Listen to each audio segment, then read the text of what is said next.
The Oracle of Wall Street is back with another housing crash warning, prediction even, but is she just the latest one-hit prophet stuck in the past? Then Anthropic pays a record $1.5 billion to authors in the biggest copyright case ever. The NFL kicks off a new era with every single game streaming online this season. Russia turns to Moldova into a testing ground for AI-powered election interference. And Argentina's long fall under Perón shows just how fast a wealthy nation can become a cautionary tale. All that and more. Welcome to Filtered with TJ Walker. Okay, thank you so much for joining me today. Here's what we're all about. Here's my promise to you. This is Filtered with TJ Walker. We look at the top business, economic, technology, and culture stories of the day filtered through the lens of communication and personal development skills. And my promise to you is by watching or listening to this show, you'll not only learn about what's going on in the world, but you'll actually improve your own communication and personal development skills so you can become more successful in your personal life and your professional life. That's what we're all about. Hello to our friends watching live on Facebook, YouTube, LinkedIn, Instagram, Twitch, and especially to our friends joining us on TikTok on a different feed. Thanks for joining us today. Okay, let's dive right in with story one. The Oracle of Wall Street and the one-hit prophets. Meredith Whitney became famous in 2008 for correctly predicting the financial crisis, earning the nickname the Oracle of Wall Street. Now, nearly 2 decades later, she's warning of a housing market slowdown. Existing home sales are at their lowest level in 25 years. Baby boomers own 60% of homes, but often can't afford to downsize. And demographic pressures are squeezing affordability. But the bigger issue here is how one correct prediction can define a person's career, even if most of their later calls are wrong. Nouriel Roubini, better known as Dr. Doom, was celebrated for forecasting the 2008 crash. But since then, he's predicted Eurozone collapse, US hyperinflation, and endless global recessions that never happened. Gary Schilling nailed the 1987 crash, but then spent decades warning of deflation that never materialized. Harry Dent repeatedly promised a Great Depression for 2010, then 2012, then 2017, then 2020, none arrived. The lesson is clear. The media rewards fear and boldness more than accuracy. One successful call can buy you decades of headlines, even if you're wrong most of the time. Okay, so what's the real message here? When you see a headline that says, expert predicts financial ruin, doom, crash, be very skeptical, because most of the time they're wrong. Most of the time, they're one-hit wonders. They got one prediction right once, and now they're banking on that for the rest of their career. They don't know anything more than you do or that I do. Okay, let's dig a little deeper. So no, I'm not predicting that there's never going to be another recession. That's not my message to you. What I'm predicting is that a talking head you see on CNBC or Bloomberg or Fox Business News, or right here on YouTube or TikTok, doesn't know any more than you do. There's the old William Goldman phrase, nobody knows anything about what makes a hit in Hollywood. It applies equally to the financial arena. Yes, markets go up, markets go down, recessions hit, depressions hit, bull runs come. Nobody knows in advance. If anyone really did, they wouldn't be billionaires or trillionaires. They basically have all the money in them. They'd be worth $10 trillion, and nobody's worth $10 trillion, not even Elon Musk. So please keep that in mind. A part of the purpose of this show is equipping you with tools so you can understand the media more effectively. And a part of what the media does is it's always looking for something excitement. Someone predicting, oh, the market's going to be more or less the same or up 2% in the next quarter doesn't get any headlines. You don't get any clicks with that. There's no excitement. You don't break into a regular story footage on CNBC with that kind of a prediction. The most extreme estimation is what always gets the most clicks, the most views, and the most attention. Now let's look at a few facts. As I mentioned, this so-called expert Schilling predicted the 87 crash, missed it for decades. I well remember this Nouriel Roubini, in part for his outsized social life in Manhattan back in the aughts, the 2000s. But he was everywhere predicting the housing crisis in 2008, and he was right. But he's been making wrong predictions ever since. And TV cameras love him. News reporters love quoting him because of that one prediction he got right. Realize that's just not the way the world works. Nobody has a monopoly on smarts. It may be that he was smart and really analyzed things correctly, as Meredith Whitney perhaps did in 2008. But here's the other possibility. They might have just been lucky. Yeah. Some people make investments, they're lucky, and then they want to tell everyone, oh, I was so brilliant, I realized Apple was very undervalued. No, they thought an apple was a fruit, and they got lucky. Am I saying every single thing is about luck? No. But I do want you to be careful when you see the talking heads, when you see the media talking about how here's this expert who got it right last time, and we know they're going to get it right this time. No. The media loves pessimism. And if you do track financial predictions in financial media, you will see that the experts have predicted 13 of the last 5 recessions, if you get my drift. They're always going to get more attention by predicting a recession, a depression, a crash. Predicting a crash is always a great way of getting news attention. We are live today, as we do every day, 7 days a week, right here. If you're fortunate enough to be with us live, post your comments and you can be a part of the show. Our friend of the show, John Steen, writes in, why doesn't CNBC or Bloomberg ever do a segment on the Pelosi trading strategies? Well, they have done that. I've seen it get a lot of attention. What I've never seen anywhere, John, is anyone actually showing, okay, here's new information that Pelosi had, and she no longer has any access to any information, by the way. So, John, you're a little bit out of date with your partisan talking point. But for many years, it was a partisan talking point that Speaker Pelosi, back when she was Speaker, was dealing with insider trading. And by all accounts, there's never been any evidence to that.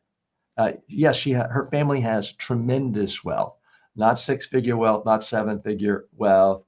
We're talking 8-figure, hundreds of millions of dollars, and 9-figure wealth. And her husband is just an extraordinarily wealthy investor. There's no evidence tracking legislation she knew about in advance with him making trades.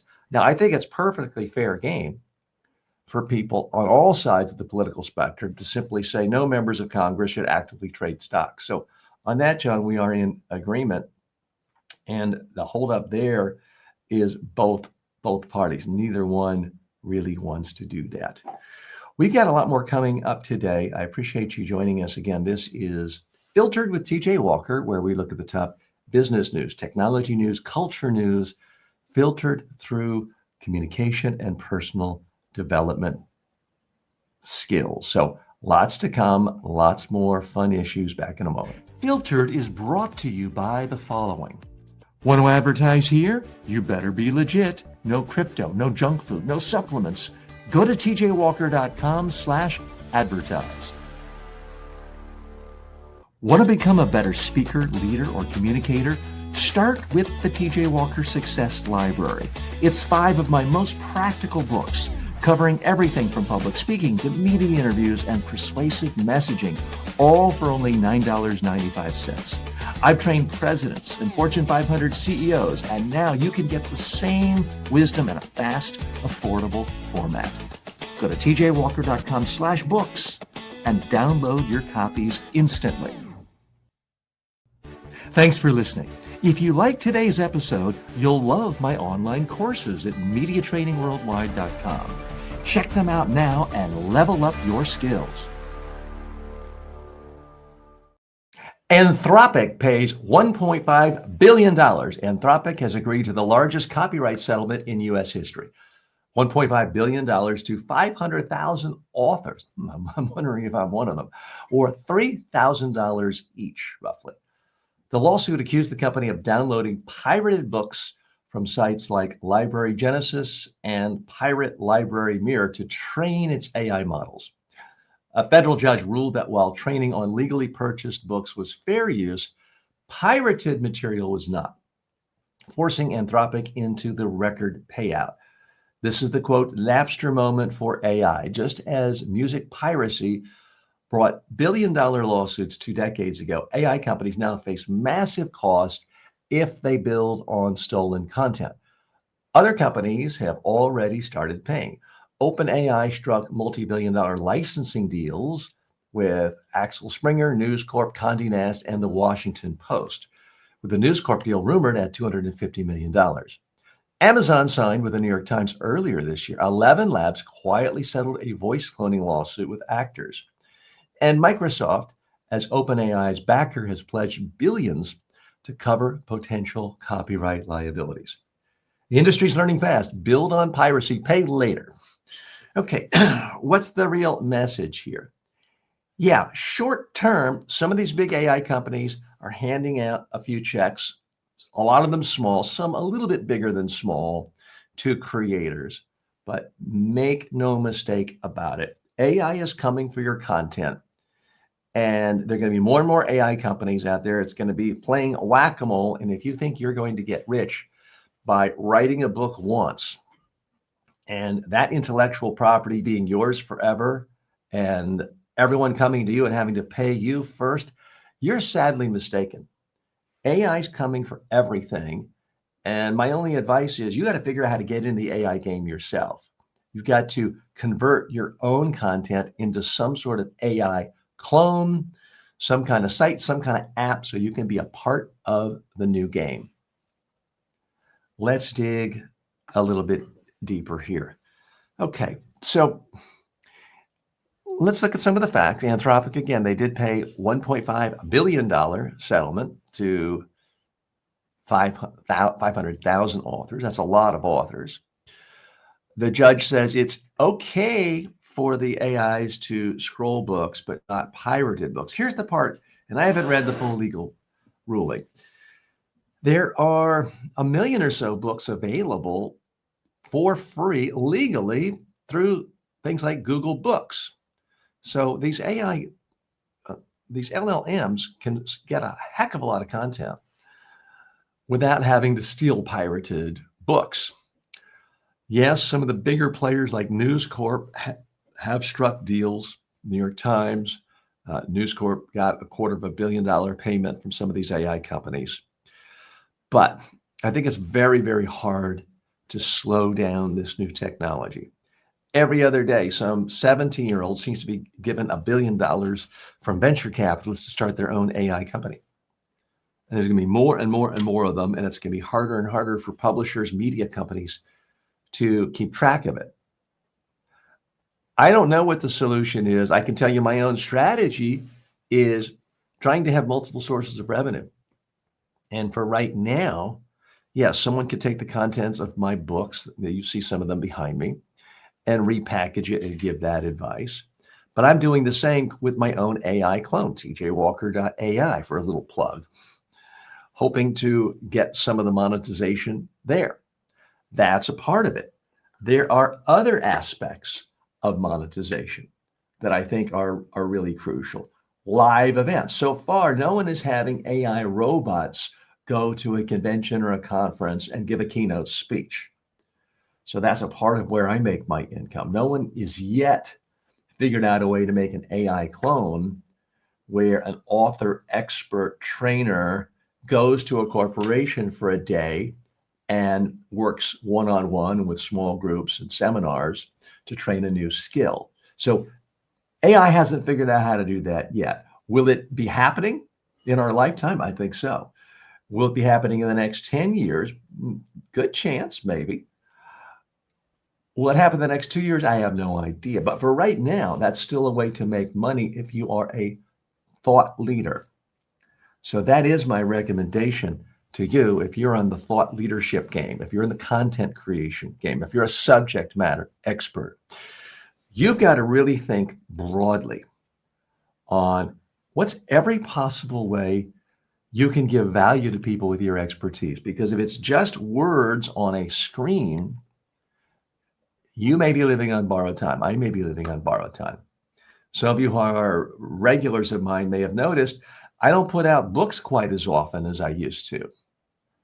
There was a time when I'd put out, a couple of books a year. The last book I did put out on how to create your own digital clone, AI, did come out about a year ago, but I have no books planned immediately, in part because it's simply harder to monetize intellectual property in a text format because ChatGPT and Anthropic and all these other platforms do such a good job of it. Look, I'm all in favor of representatives of authors banding together and suing and getting their piece of the pie. Because right now, these huge AI companies have so many billions thrown at them. Throwing $1 billion to authors to sort of placate them is like going to a nice restaurant, running up a $200 tab and putting an extra $5 tip on the table. You don't even notice it. I don't think these AI companies are going to notice it. They have so much money to play with. So some of it needs to trickle down. That doesn't solve the real problem. The real problem, what we have as authors, as experts, as businesses, but fundamentally as human beings, is how do we actually create something new and meaningful that can't be created more efficiently and in many cases better than AI? Because you might write the absolute best book in the history of the world on how to use a canoe. But there's simply no way that within the very near future, if it hasn't already happened, AI can't write a better book on how to canoe and have better pictures and better images and better techniques and tips, to the point where it would be irrational for someone to buy your book on canoeing. And I don't have a book on canoeing. Although it just occurred to me, my father's gym coach in high school in Chicago, Illinois, way back in the late 40s and 50s, did write a book on canoeing. So maybe that's why that particular topic came up to me. I think all of us, if we want to be vital and relevant in this economy, have got to figure out new ways every single day of not only creating, not just content, ideas, products, and services, but new ways of distributing it, getting it in front of customers to be relevant to them and to somehow be better than any kind of generic artificial intelligence. We're going to be following this story for a long time to come. More in a moment. Filtered is brought to you by the following. You don't need a new degree. You don't need another expensive coach. You need the right communication habits, and I'll teach them to you in just a few minutes a day. At MediaTrainingWorldwide.com, I've created the most comprehensive library of online communication and personal development courses anywhere. You'll learn public speaking, media training, persuasion, executive presence, and more. These are the same methods I've taught to world leaders, but now they're affordable and accessible to everyone. You can start for free and upgrade anytime. Go now to MediaTrainingWorldwide.com. Confidence isn't a personality trait, it's a skill, and it's trainable. Most people can't afford a full-time coach, and even if you could, good luck finding one who's available when you need them. That's why I created the TJ Walker AI clone. It's built on my 40-plus years of real-world coaching and training. You get my exact advice, style, and frameworks instantly. Ask it how to handle a tough question, get feedback on your elevator pitch, rehearse your next big talk. This is the next generation of communication coaching.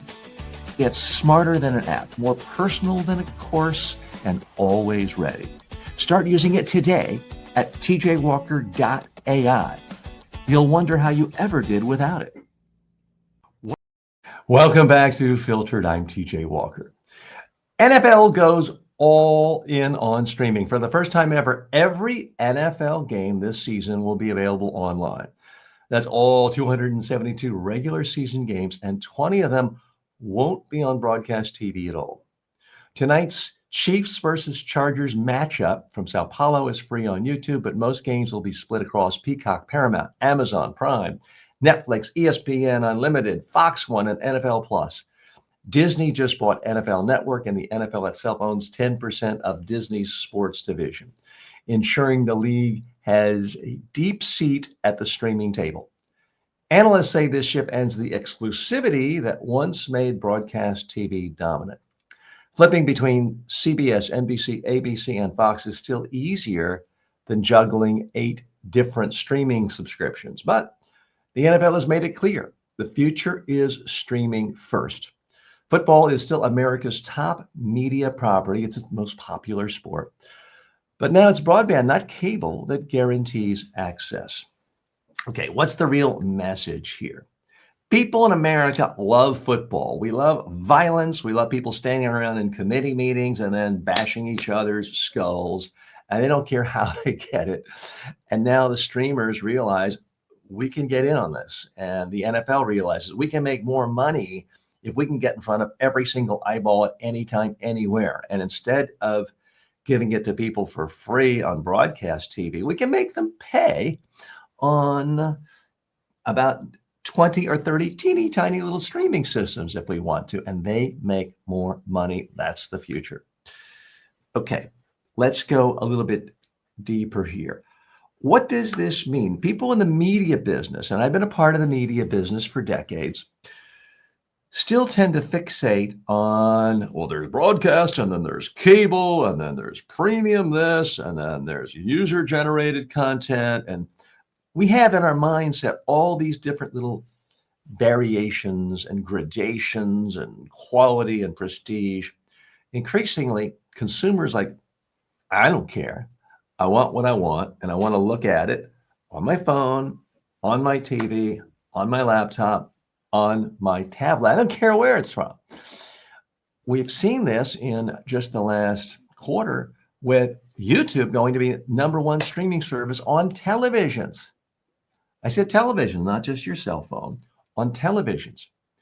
So consumers are speaking, and they're speaking very loudly. We talked about this story yesterday with Fox News Channel, the cable news channel, actually beating CBS, NBC, ABC in prime time. It used to be the broadcast networks had such an advantage. It was the only way of watching TV. You had to pay a bunch of money for a license. You had to build a big tower in your town, and you could broadcast to the people in your town, and you only had maybe 2 competitors, maybe 3 competitors.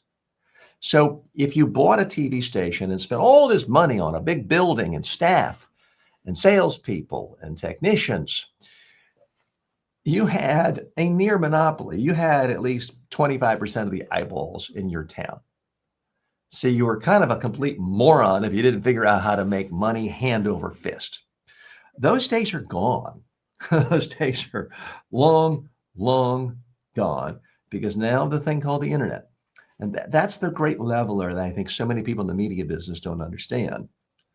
And I'll talk about what still I don't understand, and you don't understand either, is the public doesn't care. Consumers don't care. They just want, give me this stuff I want to watch. And if it's really valuable to me, I will pay for it.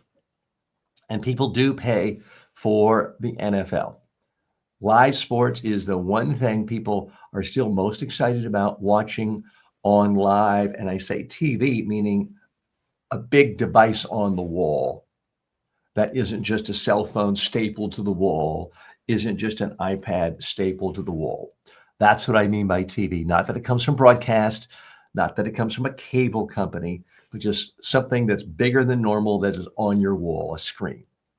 People are willing to pay for live sports because there's the suspense of it. If you wait, if a movie comes out today and you don't watch it till next week, you can still enjoy that movie. You can still get the surprise, the mystery of it. If there's a game on today and you don't watch it till next week, not very exciting. You already know who won, unless you give yourself a self-imposed media blackout, which is hard to do. So let's turn the tables a little. What's the real message for you and for me? I think all of us, myself included, we have to realize that we live in a golden era. There's so much pessimism, so much talk. Oh, AI is going to make us all irrelevant. AI is putting us all out of business. And recession's coming, depression's coming, housing. There's so much negativity. And I think you and I all have to realize all of us are given a gift. It's as if we got in a time machine back to 1950 and they were giving everyone broadcast TV licenses and broadcast radio station licenses for free. If you have a cell phone, you have all the audio, video, text, printing press, machinery you need to create a multimedia empire. Is it easy? No. Does it happen overnight? No. Is it get rich quick? No. But we do now live in an era where the top 0.1% of content creators are making a nice living. Yes, that means 999 people out of every 1,000 who create YouTube channels and podcasts really don't make much money. Now, some of those make some, but if you're not in the top 3%, typically you're not making much money. So I want to stress, it's not easy, but it's a lot easier than having millions of dollars to buy a TV license and build a TV channel, a station from scratch and hire a whole bunch of employees like you would have to do in 1985. That was really difficult, and it didn't happen to anyone unless they were already really rich or they happened to have a spouse who was president of the United States. So there's more opportunity than ever. So rather than bemoan the state of the media, I urge you, come on in with me. I'm in bigger now in the media than I've ever been. I'm all in. I'm coming to you live 1 hour a day here on TikTok, on Facebook, on Instagram, on LinkedIn, on Twitch. My show is now pushed out on all podcasting platforms. We slice and dice these into 5 long-form videos a day. Another 5 are turned into short-form videos. So I'm putting out 11 videos a day, plus a newsletter, 77 videos, and 7 long-form audios every single week. Do you have to do that? No.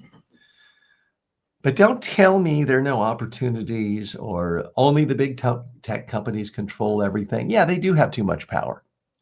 Absolutely. YouTube could cancel me today, as they have done in the past.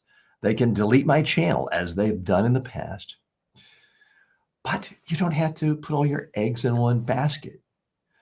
Look at what the NFL is doing. The NFL isn't saying, well, we're only going to stream through NFL.com or we're going to give all of our rights to ESPN. No, they're everywhere.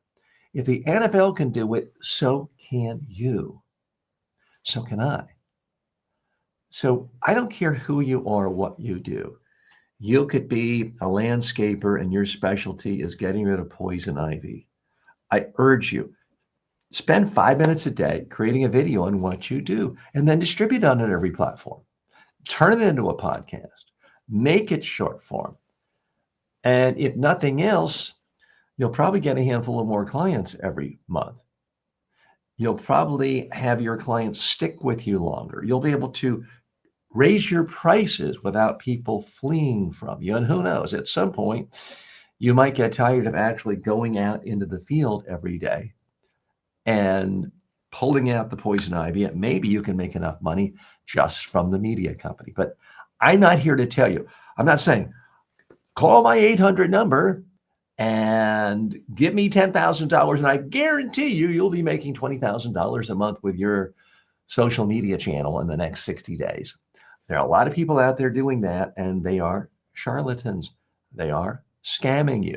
They are telling you what you want to hear. So I urge you, Be very careful about that. A couple of more facts before we leave this topic. There are some NFL games now that can only be streamed. You can't go to any TV network, any cable network. Now, I know that not everyone's happy about this. Comedian Bill Maher talks about how much he hates the fact that it's not like the old days where he could just have his remote control, hit 7, go to NBC, hit 3, go to CBS, and quickly go back and forth the games. Because when you've got to load up a separate app and do 8 different clicks to get to the game, you can't be quickly switching around. And I think the NFL's position on that is, tough luck, Bill. We're making more money. There's so much cross-pollination. As I mentioned, the games are on Peacock, Paramount Plus, Prime, Netflix, ESPN Unlimited, Fox One, NFL. This helps, to use the business school phrase, mitigate risk.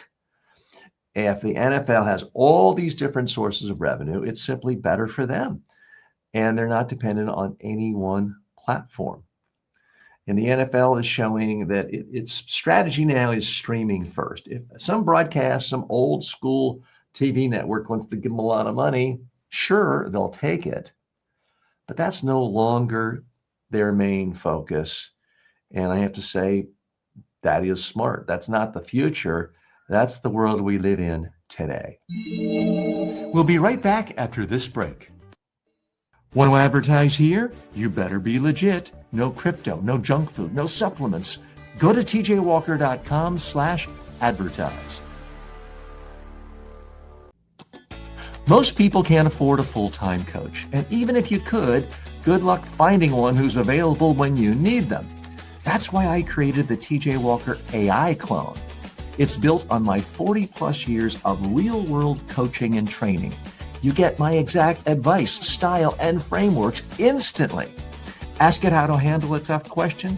Get feedback on your elevator pitch. Rehearse your next big talk. This is the next generation of communication coaching. It's smarter than an app, more personal than a course, and always ready. Start using it today at tjwalker.ai. You'll wonder how you ever did without it. Want to advertise to ambitious upscale professionals who actually care about communication, success, and results? Go to tjwalker.com/advertise. And no, we don't take ads for crypto, supplements, or junk food. Russia tests disinformation in Moldova.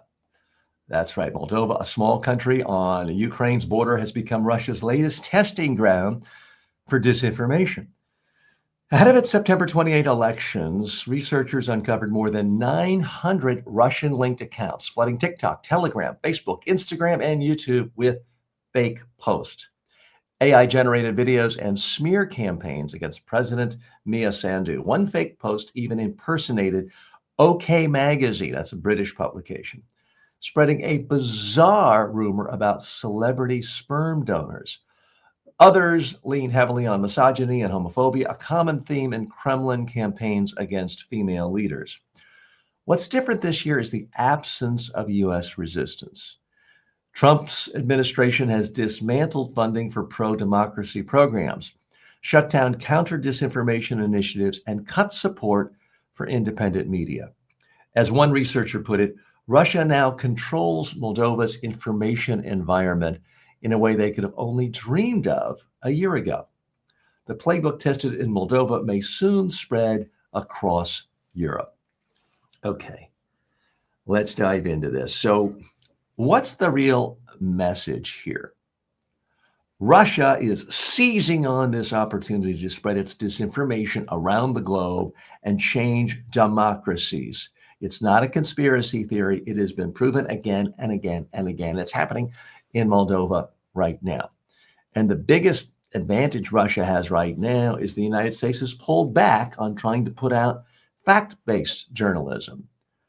It's cut back on all the U.S. information, the Radio Free Europe, all the different systems, Voice of America, to try to educate people of what's going on in their country. And now there are smear campaigns for any politician that doesn't cozy up to Russia. That's a huge problem. Let's dig a little bit deeper here. Disinformation is a huge problem. Now, you can look at my channel and say, well, TJ, you're giving me disinformation. Okay, you might not agree with me, but I'm not willfully making up stuff, presenting things as facts that are simply lies because it suits some objective of mine. I'm giving you facts that have been vetted from serious news sources, and then I'm analyzing it through my own perspective, insights, beliefs, principles, and practices. You might not agree with me, that's okay. But that is what I'm doing here. And we are living in a time when it's harder and harder to figure out what's real versus what is spin coming from a country and its bots and its disinformation campaign. We are living in a world where media literacy is more important than ever. When I was growing up, it was pretty simple. There was one local newspaper. I could look at the Charlotte Observer, a Knight Ridder paper in the late 1960s and throughout the 1970s, and know that there were serious journalists who checked the facts, editors who checked the facts of the journalist, and more editors who checked the facts of the editors. And when something landed on my doorstep in the form of paper, was there some bias? Sure. But it was not bias that was just put out as political propaganda from one extremist country, not even a part of the United States. That wasn't it. I could turn on the local news. I had the option of CBS, ABC, NBC, and some news on PBS. There was one news station, WBT radio, that I could listen to. That was it. And I knew if I got information from those sources, that it was more or less straight news. Yes, they had occasional commentators or opinion, but I knew that I was dealing with a fact-based universe. I knew I could have conversations with people who didn't agree with me necessarily on what the best party was or who should be the next senator or president, but there was a common agreement on the fundamental facts. Those days are over. We're not going to go back to those days. The internet has changed absolutely everything. But unfortunately, a lot of people still look at stuff. They read stuff on a screen, and they have that same mentality. Oh, this is the news. It must be real. No, you got to really vet your sources. Now, those of you who listen carefully will notice that I do typically source my stories from places like the New York Times, the Washington Post, the Wall Street Journal, owned by conservative Rupert Murdoch, CNN, because I have found that those news sources, by and large, are legitimate, and they have real journalist fact-checking and sourcing. And yes, I do pull from other sources, and I personally read from a wide variety of sources, but I start off with major news sources where I know they have serious full-time journalists. You don't have to use my sources. But the one thing that I would beg you to do is to not simply look at interesting headlines in your social media feeds. And if you're coming to me today because you saw an interesting headline I had on mine, I realize that's me biting the hand that feeds me. You can say I'm hypocritical, but I need you to be really scrutinizing your sources of information. Because here's the easiest thing to happen to a lot of people all over the world. You have a political opinion, we all do. You have a particular political party you're not as excited about, you don't like. There's maybe a politician you don't like. You click on a few stories that relate to that, and before you know it, the feed, Google algorithms, your Facebook feed, everyone is sending you more and more messages reinforcing your existing bias. If you thought there was a particular politician in another party who was maybe a little dishonest, you're going to get bombarded 1,000 times a day with stories saying this person is the single biggest crook in the history of the world. They're robbing you blind. They're going to come to your house tonight and steal your spouse and child. That's the way the algorithms are devised to get more attention, more agitation, more anger, and more clicks. And it's distorting reality. It's distorting reality for everyone. I don't leave myself out of that. But this is what we all have to guard against. So that's why it's good to occasionally go back to sources of information where honest people say, okay, they're fair and objective and really do account for all sides. They don't simply tell you, oh, the candidate you wanted to win the prime ministership or the presidency, they had fewer votes, but you want them to win. You wish they'd win. Okay, we're just going to tell you they had more votes. That's not journalism. That is the fodder of dictatorships. And that's what I think we all need to look out for, because it's extraordinarily dangerous. It's hard for democracies to come back from that. It's hard for human individual brains to come back out of that morass. And that's what we all have to guard against today. Hey, if you're enjoying this kind of take and want to hear more stories filtered through the lens of communication, make sure you're following the show, whether you're watching or listening. New episodes drop every single day. And if there's a little notification option where you are now, go ahead and turn it on. It helps you stay in the loop. Okay, welcome back, folks. We're winding out the show for today. This last story I am pulling from The Atlantic magazine, a fantastic magazine. I'd recommend you check it out. It is one of my daily stops in journalism and where I get news, a lot of news. So I wanted to share with you elements of this. Perón's economic legacy in the early 20th century, Argentina was one of the world's wealthiest countries. I didn't know that. Ranking 7th globally in gross domestic product per capita, richer than France or Germany. You think that's truly amazing. A South American country, richer than France and Germany way back when. Now, when Juan Perón took power in 1946, Argentina's GDP per capita was about 80% of US levels. Again, an astounding fact.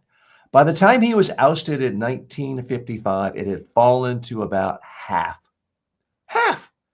I mean, that's a huge, dramatic drop. Perón's model of tariffs, subsidies, and nationalizations created entrenched cronyism, runaway deficits, and persistent inflation. The results only worsened over decades of repeated Peronist governments. By the 1980s, annual inflation hit 3,000%. Today, Argentina ranks 65th in GDP per capita, with average income less than 20% of US levels. Roughly 40% of Argentines live in poverty, and 2024 inflation exceeded 200%. Perón took a nation at the doorstep of developed world prosperity and locked it into 80 years of stagnation. His legacy is a warning.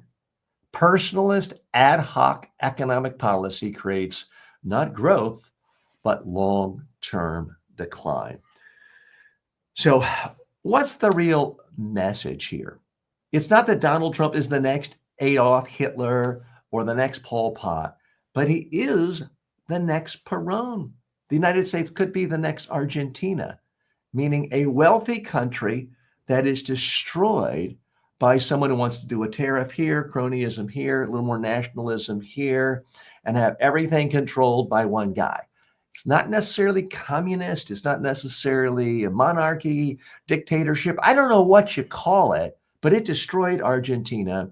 And Trump seems to find Perón to be his role model, and it should make us all very scared. Okay, let's dig a little deeper here. I have been troubled at times by so many people in the center left, and left part of the world making comparisons of Trump to Adolf Hitler. Now, historically, factually, the comparisons are very apt with what he's doing to shut down dissent, Gestapo-like secret police, trying to pick winners and losers in the government, the fascist type of things. But it's troubling to me in part because it instantly makes people say, well, that's too extreme. Well, we don't have to even listen to this. We don't have to pay attention. Nobody's as bad as Hitler. So there these liberals go saying, Trump, just because he doesn't like affirmative action, is Hitler, and it's too extreme. And therefore, we can discount everything these Democrats, these liberals, these centrists, these mainstream media say. So that's the problem with constantly harping on Trump as a fascist, although it really is extraordinarily apt. Leave that aside. There are other better examples, warning signs, and it had not occurred to me, in part because of my own ignorance. I don't study, 1940s South American politics very often.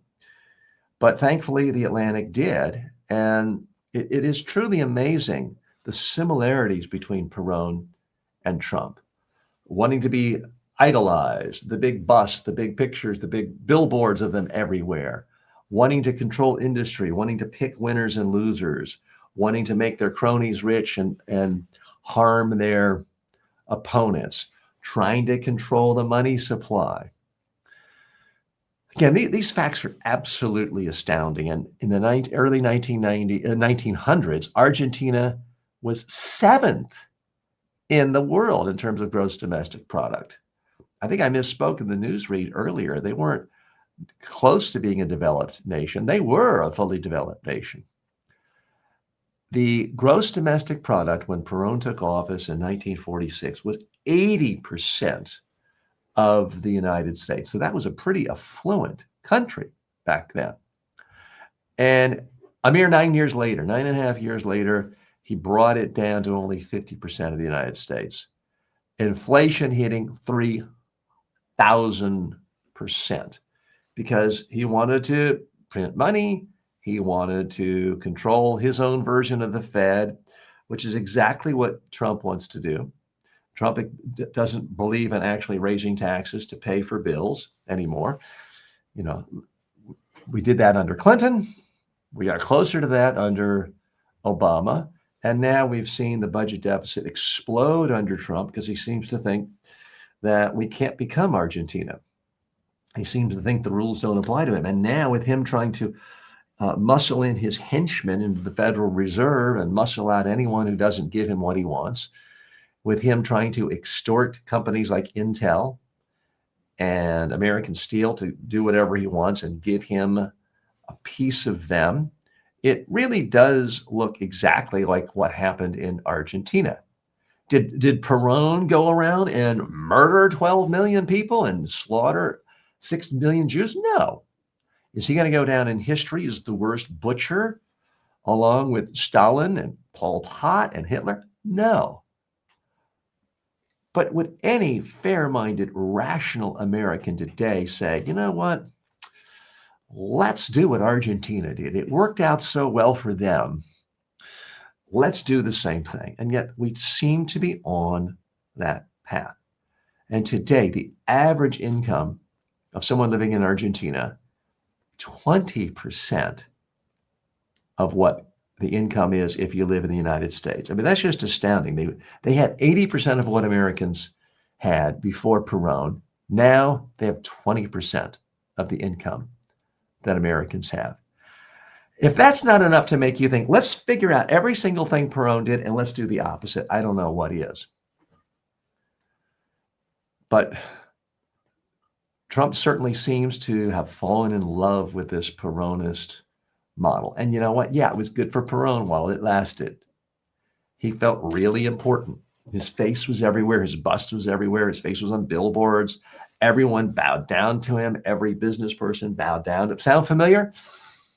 Everyone was praising his genius all the time. Sound familiar?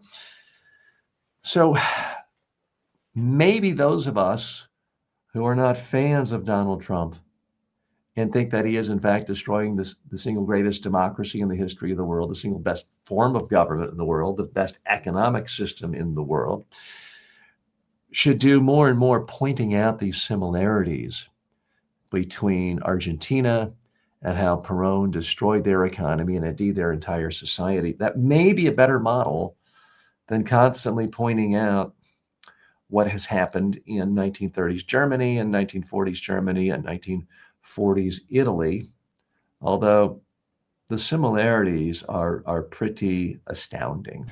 Filtered is brought to you by the following. Get the deeper takes I don't post anywhere else. Subscribe now at substack.com/@TJWalkerSuccess and stay in the loop. For years, people have asked how they could get one-on-one coaching from me inexpensively. Well, now you can, anytime, anywhere with the TJ Walker AI clone. It's like having me in your pocket, ready to help you prep for a speech, polish a pitch, or calm your nerves before a big meeting. You talk to it, it responds like I would, based on my real-world coaching of thousands of leaders and communicators. Check it out at tjwalker.ai. It's not just smart, it's personal. Want to support? It's time for the grab bag section. Governor Newsom won't stop mocking Trump, and Trump keeps taking the bait. Governor Gavin Newsom of California has positioned himself as Trump's chief antagonist, mimicking his all caps online style and taunting him daily. The back and forth has vaulted Newsom into the spotlight, making him the most discussed Democrat heading into 2028. Chatter. Newsom's flood the zone trolling strategy is working because Trump is responding. Trump responds with doctored videos, insults. Newsom's posts have racked up 40 million views this summer. So Gavin Newsom is on to something here. There's some controversy. I will admit I was not a huge fan of Governor Newsom. Over the years, I've always thought, okay, there's an articulate person, an attractive person, a strong-looking, vibrant, dynamic, energetic, youthful person. I had anything against him, but I just didn't know if he was any different from any other politician. Well, he is showing sometimes you can teach an old dog new tricks. And I say old. He's not someone in his late 70s or 80s like Trump or Biden. He's 57 years old, which is young in the world of presidential politics. But he's been in office for decade after decade after decade. And quite often you do see politicians, and if I could be frank, on the Democratic side, seem rigid and frozen. When it comes to their communication strategy, it's quite often, let's take a poll, let's talk to the consultants, let's focus group something, let's vet it with lawyers, let's make sure it doesn't offend anyone, and then let's put out a printed statement. That has been sort of the conservative, stodgy style, and the criticism that was given to Biden and Harris, Hillary Clinton, people like that. And there's been a lot of chatter that Donald Trump has changed things. When he entered the scene in 2015, he threw all of the standard playbook of communication out the window for presidential candidates. And the playbook then was shoot from the hip, be your own communications consultant, be your own communications guru, and have a steady stream of saying stuff. Doesn't matter if it's nonsense. Put stuff out there, attack anyone you don't like, connect emotionally with your base, see what works, double down and do more of it. And Trump has done that to highly effective results, earning him a major party presidential nomination 3 times in a row and getting him elected president twice. So it's hard to make the case that Trump doesn't know exactly what he's doing, and that isn't the best strategy these days. And so far, Governor Gavin Newsom seems to be the only one of major presidential contenders on the Democratic side who buys into that theory. All the other candidates seem to be thinking, well, we just go back to the days when we run a centrist like Bill Clinton and a moderate and a governor and someone who helps people with their everyday pocketbook issues. That will win us the presidency. I wish that were the case. I don't think that's the world we live in any longer. So I have to think Gavin Newsom is on to something. And he so cleverly is using the very same techniques that Trump is, the all caps, the silliness, showing pictures of him naked from the waist up, being super muscular. He's mimicking and mocking and doing a parody of how Trump communicates with the world. And at first it was confusing. I was like, is this guy crazy? But I've heard him on a lot of podcasts like Pivot with Kara Swisher. It really explained this. He says what President Trump does is so crazy and so extreme, and yet the media accept it as acceptable and mainstream. Gavin Newsom, by doing the same thing, is holding up a mirror. He's holding up a mirror to the silliness of it. He's forcing the media to pay attention to him. But the other thing he's doing, he's forcing Fox News, the conservative media establishment, and Trump himself to pay attention. And if there's one thing that's become a cliche in our modern world, but I happen to think it's true, is that we live in an attention economy. Donald Trump got the Republican nomination, and he essentially took over the Republican Party in late 2015, 2016, because he was better at getting attention than the 16-some candidates he was running against, many of whom were skilled politicians like Governor Chris Christie, many of whom have gotten elected to the Senate, to the governorships. He beat all of them because he got more attention, more airtime, more tweet time than all the other candidates combined. And right now, Governor Gavin Newsom is doing the same thing on the Democratic side. He's getting more attention than any other potential candidate for president. Now, there's always the danger in presidential politics and in war of fighting the last war. And I could be guilty of that right now. I'd love to know what you think. Please post your comments. You can always post a comment on my community channel on my YouTube page. Just go to YouTube, and if you type in TJ Walker Success, you'll find my page and the community page there. You will also find the podcast Filtered with TJ Walker and watch all the podcasts under that name. You can also just type in Filtered with TJ Walker on YouTube and you'll find it there, and you can leave comments on any one video or on the community page as well. But I have to tell you, I think Governor Newsom's stock is rising higher and higher. One reason for that is he's getting more and more hatred. He's getting more and more attacks from the opposition. Well, Trump has proven that it does not hurt you to be hated by your opposition. In fact, it can be seen as a badge of honor. The more intensely you are hated by the people who wouldn't vote for you anyway, it only mobilizes your base stronger. It only makes your base love you more. Because if there's one thing that's incontestable, it is that Trump's base loves him in part because Democrats hate and despise Donald Trump so much. So the fact that Governor Newsom is building negatives, I think he's building them in the right place. He's building the intensity of negative opinion against him, which also means he's building the intensity of positive feeling behind him.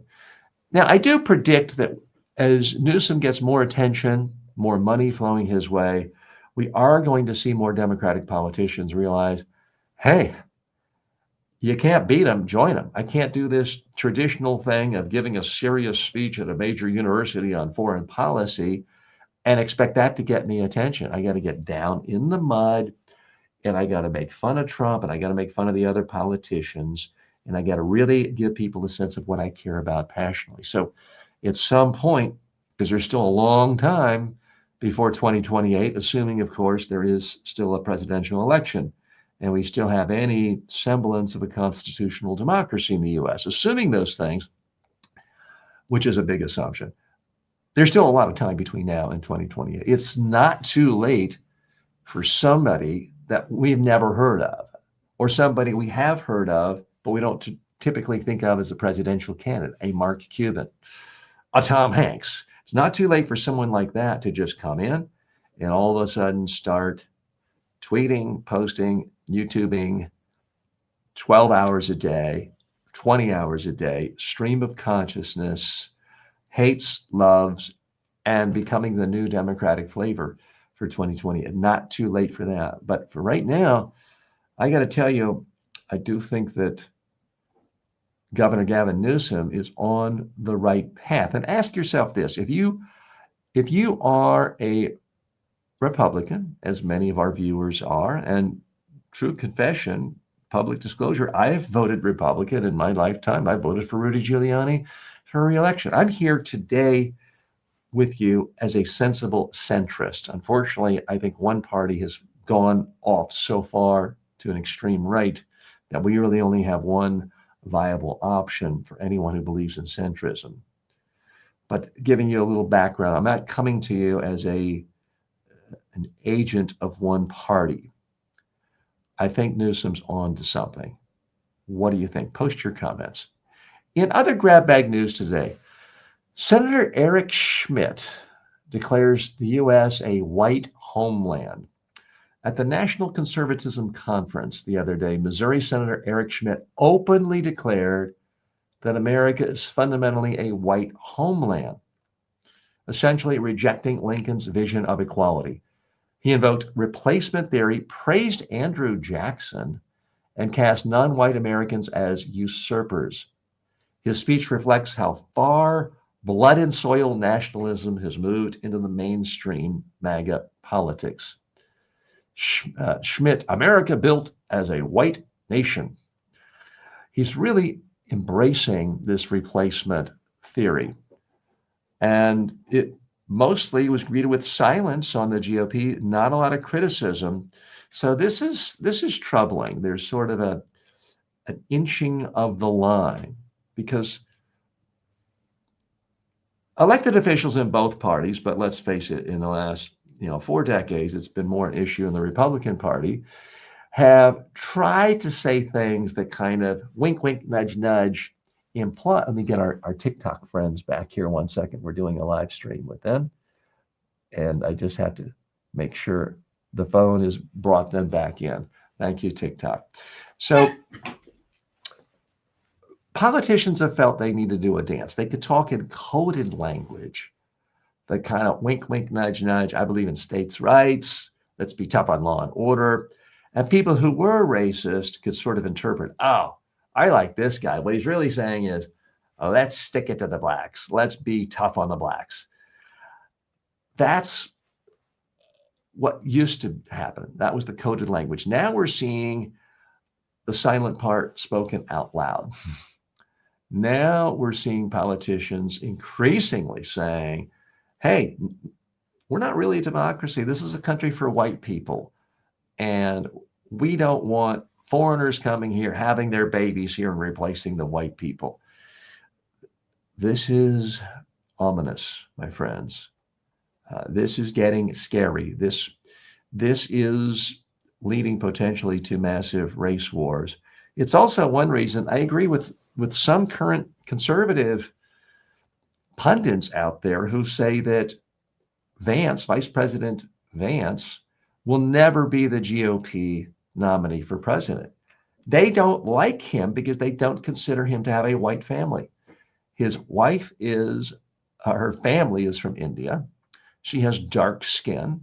So her ethnic heritage is of East Asian descent, not Caucasian.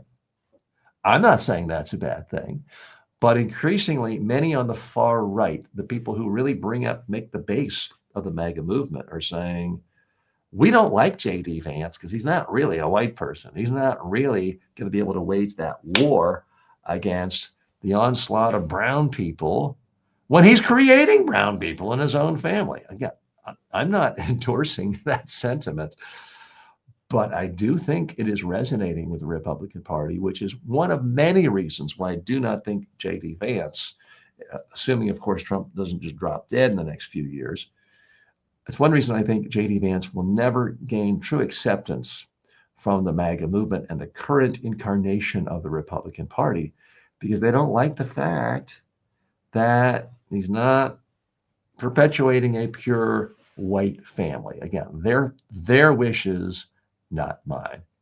I'm TJ Walker, and I do have a wish. I wish you join me here tomorrow and the next day and the next day. I'm here for you every single day. I'm having fun. I hope you are too. This show is about helping you learn about the world in a way that doesn't get depressing. Let's face it, it's so easy to read the news, watch the news, and just think, oh, everything's awful, everyone's horrible. It's easy to doom scroll.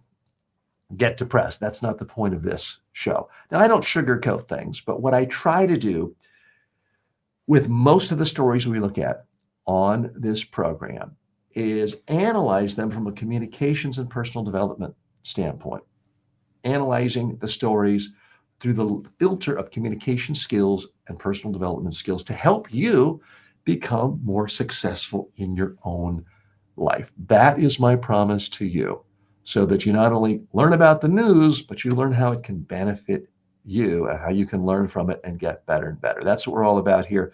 I'm TJ Walker. Please, if you're listening to this on any podcasting service, please go ahead and follow it or subscribe. If you can leave a review, please leave a review. This is only the 8th episode ever of this show. So we're brand new, hoping to be around for a long, long time.